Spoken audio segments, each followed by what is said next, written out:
Hürmetli Koşköpür Avtolider abunəçiləri, sizlərə 2015-ci ildə işləb çıxarılan Cobalt maşinimizni arzallaşdırılған narxda qoyub verəmiz. Maşinimiz 200 min kilometrdən ziyad yürüyən, metalla ustanovka qılınğan, boş, yaxşı balonlar qoyulunğan, avtomat diskələ qoyulğan, maşinəli balonları paket etibar veringlər.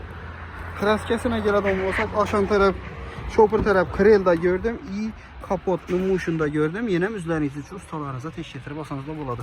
Yaxşı, kardinardan orijinal çexollar, palma çexollar qoyulğan, kondisioner, podogref liniya, Pioneer orijinal maytafon, həmin нәрsə qoyulğan maşinimiz 2015-ci il euro variant boladı. Maşinini avtokreditəm çıxarıb alsanız da boladı. Eğer avtokrediti alad olsanız da aparım liniya qılıb alasınızda bank tölavı təxminən 5-6 milyon son bankaya tölav boladı. Plus aparım liniya üzlərinizdən boladı. Yəni 10, 12, 15 milyon ətrafında pul getirdi. Aylık tölavları 3,5-4 milyon son ətrafında 3 il müddətə çıxadı. Naqd boladan olmasa 90 milyon son aytılıb durubdu. Üstündə yenəm gəlişdirib verilədi. 90 milyondan kayıtladı. Kime kızık boladan olsa maşinimiz Koşköpür Avtolider'de satıda duradı.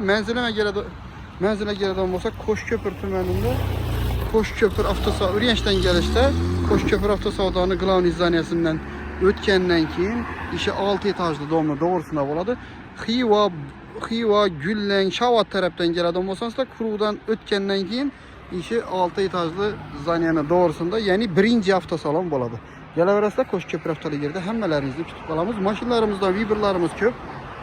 Yine məhəli xuda xalası gəlişdə davam etib tutdu. Həmmə maşinimizdən bax.